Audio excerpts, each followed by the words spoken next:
Welcome to Mojo TV బులెటిన్ల ముందుగా headlines. 2047 నాటికి వికసిత్ భారత్ సాధనకు మిషన్. మోడీ సంస్కరణలు అవసరం. ఆర్థిక నిపుణులతో చర్చలో ప్రధాని Modi.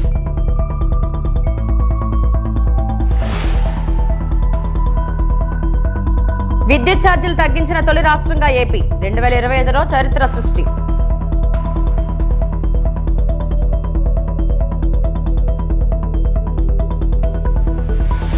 IT industry tourism hub గా విశాఖ అభివృద్ధి. త్వరలో దక్షిణ కోస్తా రైల్వే జోన్ తాత్కాలిక కార్యాలయం ప్రారంభం.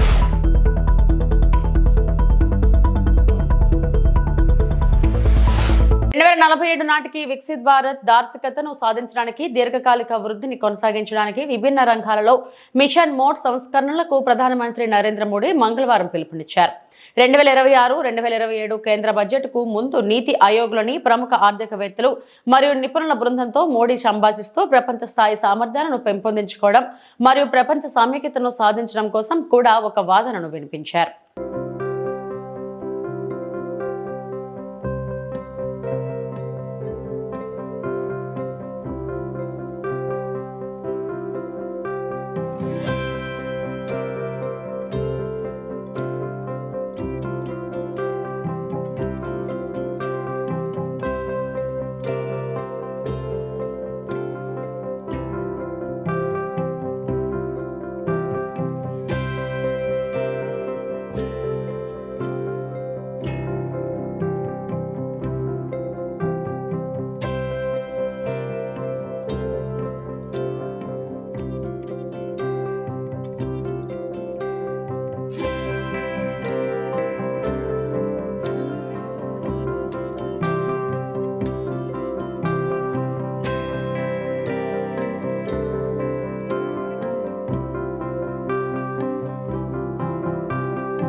విశాఖను ఐటీ ఇండస్ట్రియల్ టూరిజం హబ్ గా తీర్చిదిద్దుతున్నట్లు కూటమి నేతలు తెలిపారు. త్వరలోనే దక్షిణ కోస్తా రైల్వే జోన్ తాత్కాలిక కార్యాలయం ప్రారంభించనున్నట్లు గెజిట్ నోటిఫికేషన్ విడుదలకు కసరత్తు చేస్తున్నట్లు వెల్లడించారు. కేంద్రం సహకారంతో స్టీల్ ప్లాంట్ ను లాభాల్లోకి తీసుకెళ్లేలా చర్యలు చేపట్టామన్నారు. విశాఖపట్నము రాష్ట్ర అభివృద్ధిలో జరిగిన అప్డేట్స్ అండ్ లోకల్ ఇష్యూస్ మీద మా వేరే నాయకులు కూడా వాళ్ళ అభిప్రాయాలు, వాళ్ళ డెవలప్మెంట్స్ ఇస్తారండి. సో ప్రధానంగా ఈసారి పార్లమెంటు ఒక వీక్ కట్ అయింది. 4 వారాల నుంచి 3 వారాలకే కట్ అయింది. దాంట్లో కూడా మన నాయకులు లోకేష్ గారు, బాబు గారు రావడము, అనేక మంత్రుల్ని కలవడం వల్ల రాష్ట్రానికి సంబంధించి చాలా ఇష్యూస్ని కవర్ చేశారు. అట్లాగా వాళ్ళ దాని గురించి ప్రస్తావించారు కాబట్టి దాని గురించి నేను మళ్ళీ మాట్లాడను. ప్రత్యేకంగా ఇక్కడ రైల్వేస్ మంత్రి గారిని కలిసినప్పుడు ఇక్కడ జోనల్ ఆఫీస్, టెంపరీ ఆఫీసు మన డెక్లో పూర్తయిపోయింది. అతి త్వరలో దాన్ని ప్రారంభించాలని మంత్రి గారిని కోరడం జరిగింది. ఆయన కూడా నెక్స్ట్ 1-2 మంత్స్లో టైం చూసుకొని వస్తానని చెప్పారు. అది కాకుండా గెజెట్ ఇష్యూయింగ్ అండ్ జోన్ ప్రారంభించడం కూడా ఆయనతో చేస్తే ఇప్పుడు వర్క్ చాలా ముందుకొచ్చింది. We'll do it very soon అని చెప్పారు. నేను రిక్వెస్ట్ చేసింది ఏంటంటే, సార్ ఆ జోనల్ ఆఫీస్ ఓపెన్ చేసే టైంకే మనం చేసేస్తే బాగుంటుంది, so please work it out sir అని అడగడం జరిగింది. అండ్ కొందరు పిహెచ్ఓడీస్ కూడా అపాయింట్ చేశారు రీసెంట్గా. That is one side. Second, ఇప్పుడు రైల్వే స్టేషన్ మొన్న విజిట్ చేసాము. రైల్వే స్టేషన్ ప్రాజెక్ట్ మీ అందరికి తెలుసు, ఒక ఇంచుమించు 500 కోట్లతో అవార్డు అయింది. కోర్టులో ఒక లిటిగేషన్ వల్ల 1 సంవత్సరం పోగొట్టుకున్నాము. ఇవాళ అది పని స్టార్ట్ చేశారు, కానీ ఈ సంవత్సరం పోగొట్టుకోవడం వల్ల రైల్వేస్ దాని స్కోప్ పెంచారు. ఏంటి అంటే station building, parking, lines addition. Railway స్టేషన్లో ఇవాళ 14 ప్లాట్ఫామ్స్ రాబోతున్నాయి. అంటే 6 ప్లాట్ఫామ్స్ యాడ్ చేసి ఇంకో 6 లైన్స్ యాడ్ చేస్తున్నారు. అండ్ జనరల్ లైన్స్ 2 నుంచి 3కి పెంచడం అనేది మీ అందరికీ తెలుసు, అది ఆ పని జరుగుతుంది. And station buildings west side, east side వస్తున్నాయి. వెస్ట్ సైడ్ ఫస్ట్ కన్స్ట్రక్షన్ అవుతుంది. అది అయిన తర్వాత ఇప్పుడు ప్రస్తుతం ఉన్న మెయిన్ బిల్డింగ్ ఎరగొట్టి ఇక్కడ ఈస్ట్ సైడ్ కూడా కడతారు. ఇక్కడ ఫసాడ్ మార్పుల గురించి కూడా మీ సూచనలు ఇస్తే ఆ ఫసాడ్ మార్పు సజెషన్స్ 3-4 ఆప్షన్స్ ఇప్పుడు మంత్రి గారి దగ్గరే ఉన్నాయి. అన్ని స్టేజ్లు దాటేసి మంత్రి గారు ఫైనల్ అయిన వెంటనే ఫసాడ్ కూడా క్లియర్ అవుతుంది. వెస్ట్ సైడ్ ఏరియాలో ఒక ఇంచుమించు ఒక 1500 బైక్లు, 350 కార్లకి పార్కింగ్ కూడా సృష్టించబోతున్నారు. So that is the major అండి. మేము పబ్లిక్ గ్రీవెన్సెస్లో ప్రత్యేకంగా ఎస్కోట నియోజకవర్గంలో మాకు మంగళపాలెం గ్రామంలో కొత్త వలసలో FUB, FOB అంటే ప్రజలు ఆ రైల్వే లైన్ క్రాస్ చేయడానికి 2 దగ్గరలు కోరడం జరిగింది. అది ఎన్నో నెలల నుంచి నన్ను అడుగుతున్నారు. సో దాని గురించి కూడా ప్రస్తావిస్తే అది నోట్ చేశారు. నెక్స్ట్ అండి, స్టీల్ ప్లాంటు స్టీల్ మినిస్టర్ గారిని కలిసినప్పుడు ఇంత డబ్బులు ఇచ్చాము అండ్ ఇది చేసిన తర్వాత అక్కడ మేనేజ్మెంట్ ఫెయిలియర్ వల్ల మనము సఫర్ అయితే ప్రాబ్లం అవుతుంది. పర్మనెంట్ లీడర్షిప్ లేకపోతే మాకు డెఫినెట్గా ఇబ్బందులు, గ్యాప్లు కనపడుతున్నాయి సార్. ఒక పర్మనెంట్ CMD వచ్చేటట్టు చేయాలని కోరడం జరిగింది. అండ్ లీడర్షిప్ని ఇంకా స్ట్రెంగ్తన్ చేయాలి అని కూడా కోరడం జరిగింది. మీరు చూసారా, డైరెక్టర్ మెటీరియల్స్ కూడా సేల్ నుంచి ఇప్పుడు ఇన్ఛార్జ్ CMDగా పెట్టారు. మొన్ననే స్టీల్ ప్లాంట్లో పనిచేసే వాళ్ళతో కొందరు మాట్లాడితే వచ్చిన ఆయన చాలా టెక్నికల్గా బాగా సబ్జెక్ట్ మీద గ్రిప్ ఉందని కూడా ఫీడ్బ్యాక్ వచ్చింది.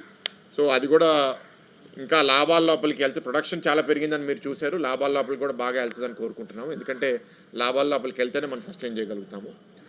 నెక్స్ట్, లేబర్ మినిస్ట్రీకి ఇప్పుడు గతంలో పెన్షన్స్ మనం EPS పెన్షనర్స్, రిటైర్డ్ పెన్షనర్స్కి చేయించగలిగాము. ఇంకో 1200 మంది డెడ్ లైన్ మిస్ అయ్యారు. కానీ కోర్టు కూడా డైరెక్షన్ ఏమి ఇచ్చిందంటే వాళ్ళు డెడ్ లైన్ మిస్ అయినా పర్లేదు, సీనియర్ సిటిజన్స్ మీరు వాళ్ళని కన్సిడర్ చేయాలి. 1200 మంది అంటే అది లేబర్ మినిస్టర్ మండవయ్య గారికి. దేశ చరిత్రలో మొదటిసారిగా 2025 సంవత్సరంలో విద్యుత్ ఛార్జీలను తగ్గించిన రాష్ట్రంగా ఆంధ్రప్రదేశ్ నిలిచిందని రాష్ట్ర మంత్రి గొట్టిపాటి రవికుమార్ వెల్లడించారు. సాధారణంగా ప్రతి సంవత్సరం విద్యుత్ ధరలు పెరుగుతుంటాయని, అయితే ప్రజలపై భారం తగ్గించేందుకు రాష్ట్ర ప్రభుత్వం సాహసోపేతమైన నిర్ణయం తీసుకుందని తెలిపారు. విద్యుత్ రంగంలో సంస్కరణలు చేపట్టి నిర్వహణ వ్యయాలను తగ్గించడం ద్వారా ఈ నిర్ణయానికి ప్రభుత్వం వచ్చిందని మంత్రి వివరించారు. ముఖ్యంగా చిన్న తరహా వినియోగదారులు, మధ్యతరగతి కుటుంబాలకు ఇది ఎంతో ఉపశమనం కలిగిస్తుందన్నారు. దేశ చరిత్రలో ఎప్పుడు జరగనట్టు ట్రూ అప్ నుంచి ట్రూ డౌన్ చేశాం. దాదాపు 13 పైసలు తగ్గించాం. ఈ ప్రభుత్వం ఉద్దేశం ఏంటంటే చాలా పెద్ద ఎత్తున కరెంటు బిల్లు తగ్గాలి. కరెంటు గత ప్రభుత్వం లాగా ఇచ్చిన అవకాశంలో 5 సంవత్సరాల్లో 9 సార్లు కరెంటు బిల్లు పెంచారు. ఇప్పుడు మేము సంవత్సరం 8 నెలలు అయింది ఈ ప్రభుత్వం అధికారంలోకి వచ్చి, ఎక్కడ కూడా కరెంటు బిల్లులు అనేది పెంచలేదు. చాలా పెద్ద ఎత్తున సూర్య గారి కార్యక్రమం తీసుకుని తద్వారా కరెంటు ఉత్పత్తి చేసుకునే అవకాశం ఈ ప్రభుత్వం, కేంద్ర రాష్ట్ర ప్రభుత్వాలు అవకాశం ఇచ్చింది. తద్వారా SC, STలకు అయితే ముఖ్యంగా కోట్లాది రూపాయలు ఖర్చు పెట్టి ప్రతి ఇంటి పైన ఉచితంగా సోలార్ పెట్టాలనే ఉద్దేశంతో ఈ ప్రభుత్వం ప్రయాణం చేస్తుంది. PM సూర్య గారి ద్వారా వ్యవసాయ రైతులకి పగలపూట కరెంటు ఇవ్వడం కోసం చాలా పెద్ద ఎత్తున కేంద్ర రాష్ట్ర ప్రభుత్వాలు ఈ కార్యక్రమం చేస్తుంది. అది కూడా టెండర్లు అయిపోయినాయి. ఈ సంవత్సరం స్టార్ట్ అవుతుంది, 2026లో స్టార్ట్ అవుతుంది. అది కూడా ఈ కార్యక్రమం పూర్తి చేస్తాము. రిలయన్స్ సంస్థ ద్వారా కనిగిరి, మార్కాపురం లాంటి చోట CBG ప్లాంట్లు పెడతాం. ఇప్పుడు కరెంట్ 24 గంటలు క్లీన్ ఎనర్జీ ఇవ్వాలనే దశగా ఈ ప్రభుత్వం పనిచేస్తుంది. ముఖ్యమంత్రి గారి నమ్మకమైన చాలా మంది పెట్టుబడిదారులు ముందుకు వచ్చారు. రాబోయే రోజుల్లో రాయలసీమ జిల్లా అనుకూలమైన ప్రదేశం మనకి. ఆ ప్రదేశం మొత్తం కూడా సోలార్, విండ్, PSPలు, పంపుడ్ స్టోరేజీ, అదేవిధంగా బ్యాటరీ తోటి కూడా అందుబాటు చేసే కార్యక్రమం కూడా చేస్తాం. ఈ విధంగా కనుక మన బ్యాటరీలో కానీ స్టోర్ చేసుకుని కనుక ఇస్తే కనుక మనం పవర్ పర్చేసెస్ చాలా పెద్ద ఎత్తున తగ్గించుకోవచ్చు. తద్వారా పవర్ బిల్లు కూడా తగ్గించవచ్చు, నాణ్యమైన విద్యుత్తుని ప్రజలకు అందించవచ్చు. అనంతపురం జిల్లా తాడిపత్రి టీడీపీ పట్టణ అధ్యక్షుడిగా టాటా హజీని ఏకగ్రీవంగా ఎన్నుకున్నారు. ఎన్నికైన టీడీపీ నూతన అధ్యక్షుడు టాటా హజీ తన అనుచరులతో బైక్ ర్యాలీగా బయలుదేరి జేసీ నివాసానికి చేరుకుని మున్సిపల్ చైర్మన్ జేసీ ప్రభాకర్ రెడ్డిని మర్యాదపూర్వకంగా కలిశారు. తనను నమ్మి ఈ పదవి వచ్చినందుకు కృషి చేసిన సందర్భంగా ఎమ్మెల్యే జేసీ అస్మిత్ రెడ్డికి, మున్సిపల్ చైర్మన్ జేసీ ప్రభాకర్ రెడ్డికి ప్రత్యేక ధన్యవాదాలు తెలిపారు. అనంతరం టీడీపీ పట్టణ అధ్యక్షుడు టాటా హజీని మున్సిపల్ చైర్మన్ జేసీ ప్రభాకర్ రెడ్డి సాల్వా కప్పి ఘనంగా సన్మానించారు. ఈ ఎంత ఓటు హక్కు ఉంది, నాకంతే ఆ ఓటు హక్కు. ఆడికి పోయి అంత క్యూలో నిలబడాల్సింది కానీ కదా పేరు తెచ్చుకో. ఊరే ప్రెసిడెంట్ అయినా మన ఊరే మేలు అనుభవించు. వేరే ఊళ్ళకన్నా ఈ ఊరు చాలా మేలు, చాలా మేలు, చాలా మేలు. ఎందుకంటే ప్రతి ఒక్కరు పలుకుతారు, ప్రతి ఒక్కరు పనిచేస్తారు. మన ఊరే సపరేట్ రా. నిజం. ఏదన్నా ఎత్తుకోండి, ఈ ఊళ్ళో డబ్బులు ఉన్నాయి, అన్నీ ఉన్నాయి, అన్నీ ఉన్నా కానీ మాట ఇట్టారు ఊళ్ళో. ఫస్ట్ టేలర్స్ కాలనీ క్లీన్ చేయండి, మీకు ఏం కావాలో చెప్పండి, ఎక్విప్మెంట్ నేను ఇస్తా. ఏమి రూమ్ సూపర్వైజ్ చేయండి, మనుషులు కూడా ఇస్తాను. ఇప్పుడు లిస్ట్ రాసుకోండి, క్యాకన్నా ఇది లేఅవుట్ లేదు, చాలా ప్రాబ్లం ఉంది. కానీ క్లియర్ చేస్తున్నాం, దాన్ని కూడా అన్ని టేకప్ చేస్తాను. రోడ్లు గేట్లు మామూలుగా డాక్టర్ దగ్గర నుంచి రోడ్డు కరెక్టేరా. ఏం చెప్పు, ఏమైంది ఏంది లేదాడ కరెక్టే. లేఅవుట్ లేదు, మాకు కుట్టేదానికి లేదు. అట్లా కూర్చోండి ప్లీజ్, కూర్చోండి.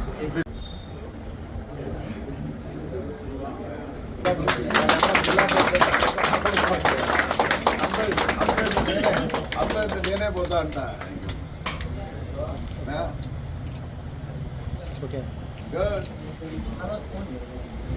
రౌడీ మీ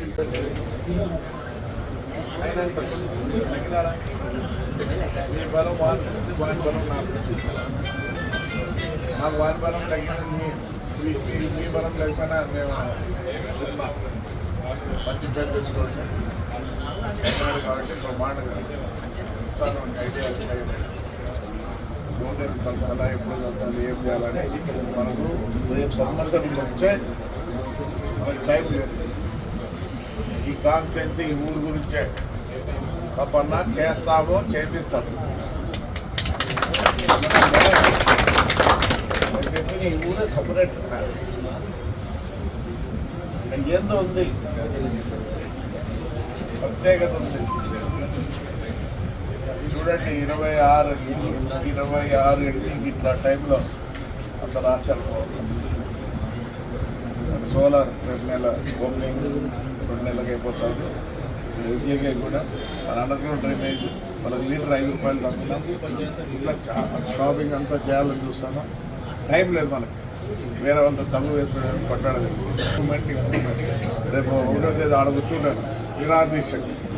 ఎందుకు నా కొడగలారా మీకు చెప్పింది ఇంటరు, పొద్దున కోపం నా కొడుక్కి యాలి పూగొంది. ఈ ఊరు మమ్మల్ని ఇంత పెద్ద చేసిందిరా. నేను బ్రహ్మాండంగా చేద్దాం, ప్రతిదీ బ్రహ్మాండంగా చేస్తాను, ప్రతిదీ బాగా చేస్తాను. గుళ్ళు కానీ, దర్గాలు కానీ, చర్చలు కానీ అన్నీ టేకప్ చేద్దాం. ఎక్కడ లేని విధంగా తాడిపోతుంది.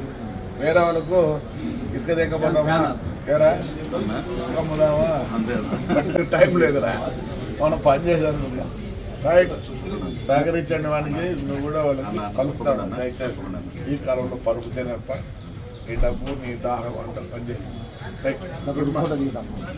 దిగి నేనే వద్దటినారా కుడినా బాగుపడుతుంది. అంత ఉండిన పరుగు వాళ్ళతో ఉండదు.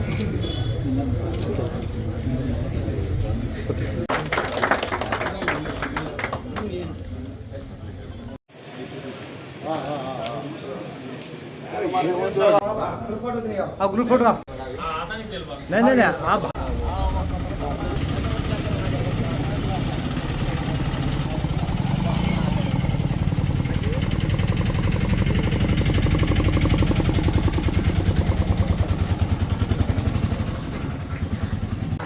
అందరికీ నమస్కారము. నాకు తాడిపత్రి తెలుగుదేశం పార్టీ టౌన్ ప్రెసిడెంట్గా చేసినందుకు ఎమ్మెల్యే జేసీ అస్మిత్ రెడ్డి గారికి, మున్సిపల్ చైర్మన్ జేసీ ప్రభాకర్ రెడ్డి గారికి ధన్యవాదాలు తెలుపుతున్నాను.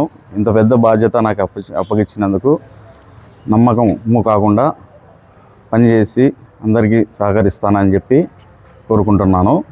ఇంకొక విషయము ఏమంటే, ప్రతి ఒక్కరూ నాకు తెలుగుదేశం పార్టీ టౌన్ ప్రెసిడెంట్గా ఎన్నుకున్న వారికి ప్రతి ఒక్కరికి ధన్యవాదాలు పేరు పేరున ధన్యవాదాలు తెలుపుతున్నాను. నెల్లూరు వైఎస్ఆర్ కాంగ్రెస్ పార్టీ జిల్లా కార్యాలయంలో వైసీపీ నెల్లూరు నగర నియోజకవర్గ ఇన్ఛార్జ్ ఎమ్మెల్సీ చంద్రశేఖర్ రెడ్డి పాత్రికేయ సమావేశంలో మాట్లాడుతూ 13వ డివిజన్లో ఒక పేద దళిత మహిళ బాత్రూమ్ ని మున్సిపల్ కమిషనర్ దుర్మార్గంగా కూలగొట్టారని, కేవలం మంత్రి నారాయణకు ఓటు వేయలేదన్న కక్షతోనే ఈ విధంగా కూల్చివేశారని అన్నారు.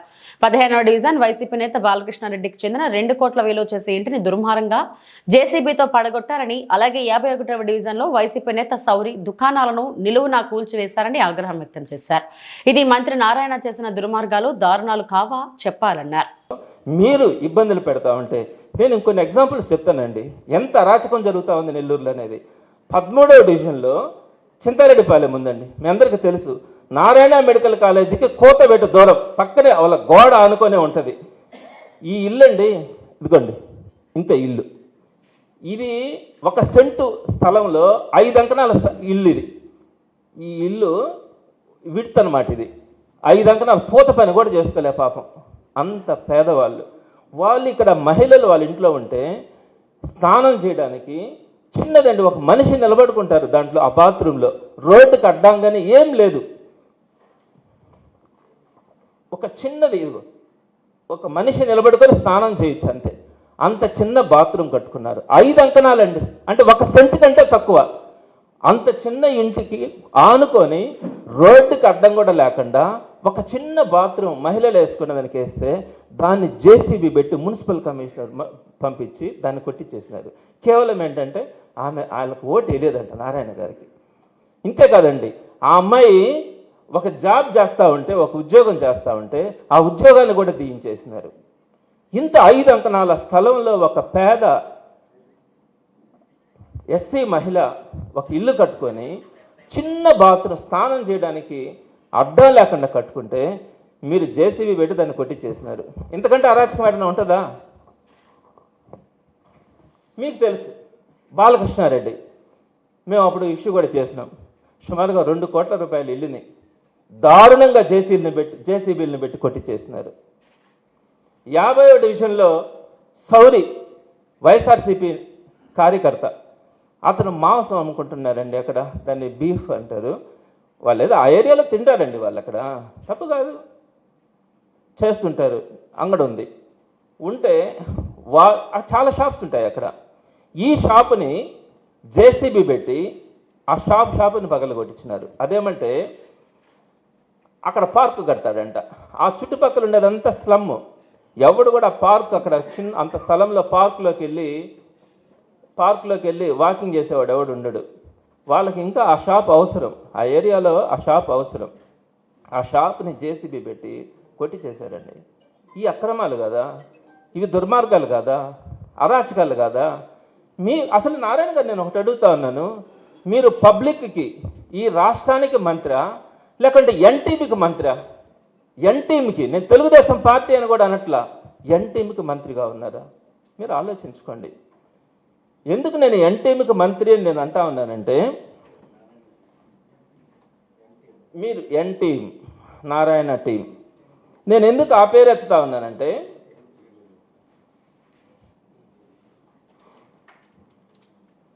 మీ అందరికీ తెలుసు నెల్లూరు విఆర్ కాలేజ్ అడ్మిషన్ల గురించి ఈ పేపర్. మెదక్ జిల్లా SP Shri DV Srinivasarao Shankarpet R police station వార్షిక తనిఖీల్లో భాగంగా పరిశీలించారు.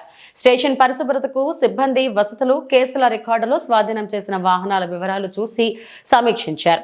ప్రతి ఫిర్యాదును తప్పనిసరిగా ఆన్లైన్లో నమోదు చేయాలని, కేసుల్లో నాణ్యమైన దర్యాప్తు జరగాలని స్టేషన్ సిబ్బందికి సూచించారు.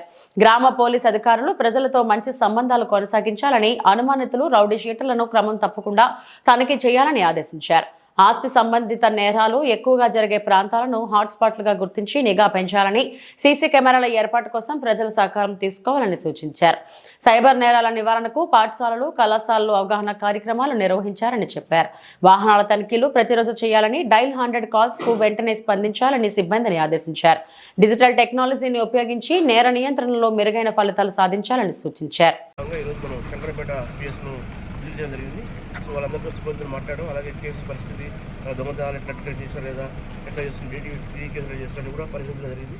దాంతోపాటు అందరికీ తెలియజేసింది అంటే మనకు తెలుసు 31st వస్తుంది, రేపు 31st రోజు మనకు సీరియస్ అన్నీ ఉన్నాయి. మనకు పెట్టడం జరిగింది కండిషన్స్.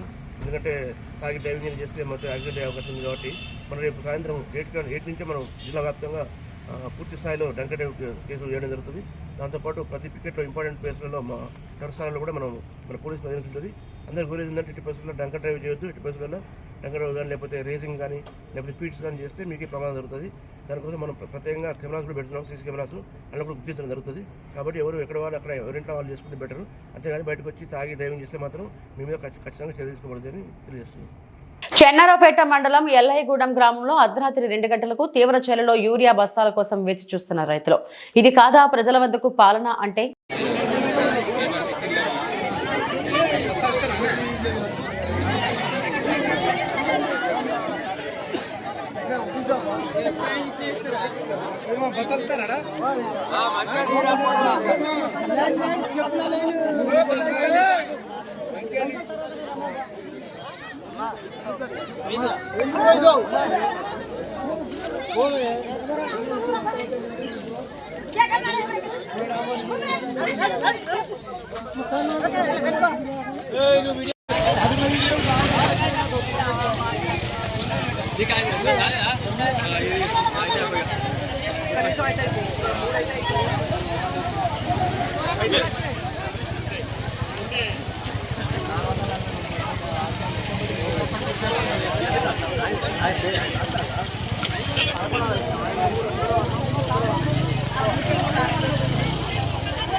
బోధన్ పట్టణంలోని ఇటీవల రాష్ట్ర ప్రభుత్వ ప్రధాన సలహాదారులు స్థానిక ఎమ్మెల్యే ప్రొద్దుటూరు సుదర్శన్ రెడ్డి మున్సిపల్ అధికారులతో కలిసి పలు వార్డుల్లో చేపట్టిన రోడ్లు, డ్రైన్లు, కలవటుల మరమ్మతుల పర్యటన మున్సిపల్ ఎన్నికలను దృష్టిలో పెట్టుకొని చేసిన ఎలక్షన్ స్టంట్ అని ఆమ్ ఆద్మీ పార్టీ సీనియర్ నాయకులు జునైద్ అహ్మద్ ఖలీల్ విమర్శించారు. గత ఏడాది శక్కర్ నగర్ నుంచి తట్టికోట్కు వెళ్లే ప్రధాన రహదారిపై నిర్మిస్తున్న కల్వర్ట్ ఇప్పటికీ పూర్తి కాలేదని, అలాంటప్పుడు ఇప్పుడు అన్ని పనులు పూర్తి చేస్తామని చెప్పడం నమ్మశక్యంగా కాదన్నారు. ముఖ్యంగా ఈ కల్వర్ట్ తో పాటు వరియల్ టాకీస్ చౌరస్తా వద్ద ఏర్పాటు చేసిన కల్వర్ట్ ను పూర్తి చేయాలని మున్సిపల్ అధికారులకు ఆదేశాలు ఇవ్వాలని డిమాండ్ చేశారు. లేని పక్షంలో ఆప్ ఆధ్వర్యంలో ధర్నా చేపడతామని హెచ్చరించారు. ఇప్పటి వరకు అభివృద్ధి శూన్యమని, రానున్న ఎన్నికల్లో ప్రజలు ఓటుతో తీర్పు ఇస్తారని అన్నారు. నేను జునైద్ అహ్మద్ ఖలీల్, ఆమ్ ఆద్మీ పార్టీ బోధన్ సీనియర్ లీడర్. కొద్ది రోజుల కిందట బోధన్ ఎమ్మెల్యే పి సుదర్శన్ రెడ్డి గారు వారి టీంను తీసుకొని బోధన్ మున్సిపాలిటీ ఇంజనీరింగ్ విభాగంలో ఉన్నత అధికారులను తీసుకొని, కమిషనర్ గారిని తీసుకొని, వాళ్ళ యొక్క టీంని తీసుకొని బోధన్ పట్టణం మొత్తం మున్సిపల్ ఏరియా తీరడం జరిగింది.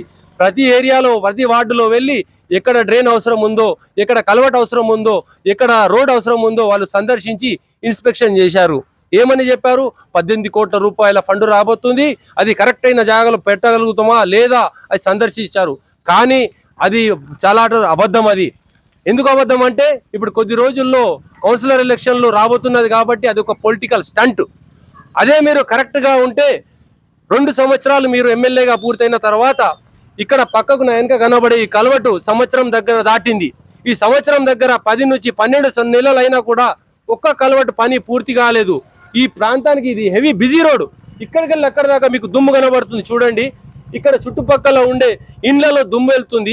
ఇటు పక్కకు ఒక హై స్కూల్ ఉన్నది. హై స్కూల్లో పొద్దు రాత్రంతా దుమ్ము, అక్కడ పిల్లలకు బెంచ్లో కూర్చోటానికి ఇబ్బందులు ఉన్నది. ఇక్కడ సీనియర్ సిటిజన్స్ కానీ మహిళలు కానీ ఇక్కడికి బండ్లు తీసుకొస్తే వాడు స్కేటింగ్ అయిపోయి బండల కింద పడిపోతున్నారు. మరి మీరు 2 సంవత్సరం దాటినా ఈ ఒక్క కల్వర్ట్ పని పూర్తి కాలేదు. మరి ఒకటేసారి మీరు బోధన్ పట్టణాలు మొత్తం తిరిగి బోధన్ పట్టణ ప్రజలు ఒక పొలిటికల్ స్టంట్ అనేది చేశారు, కానీ పనితీరు మాత్రం మీరు చేయాలనుకునే శ్రద్ధలో లేరు. అదే నేను ప్రశ్నిస్తున్నా. మరి మీరు ఒక్క సంవత్సరంలో ఒక్క కావాలి కట్టలేని వాళ్ళు రాబోయే రోజుల్లో ఏం కడతారు? ఇవి ఇప్పటివరకు నా బులెటిన్ అప్డేట్స్. నమస్తే.